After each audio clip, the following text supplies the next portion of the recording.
আজকাল যখন একজন মুমিন খাবার খাওয়ার সময় যখন প্লেট অথবা তার পাত্র অথবা খাবারের পাত্র যখন চেটে খায়, তখন অন্য মানুষগুলো ভ্রু কুঁচকে তাকিয়ে থাকে।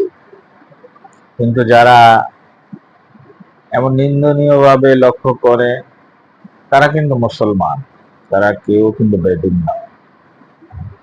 আসলে ইসলামিক আইডিওলজি, আদর্শবাদ তার ভিতরে না থাকার কারণে, রাসূলুল্লাহ সাল্লাল্লাহু আলাইহি সাল্লামের প্রেম ভালোবাসা না থাকার কারণে, শিক্ষা না থাকার কারণে তার এই পরিণতি।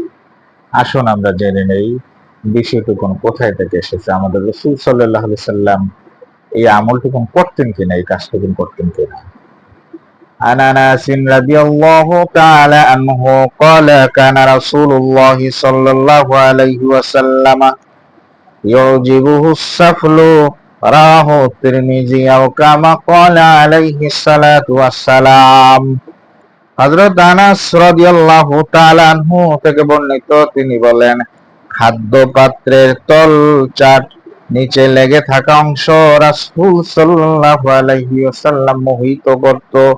অর্থাৎ রাসূল সাল্লাল্লাহু আলাইহি ওয়াসাল্লাম পাত্রের অবশিষ্ট খাদ্য যা তার গায়ে লেগে থাকতো তা খেতে খুব পছন্দ করতেন। সুবহানাল্লাহ।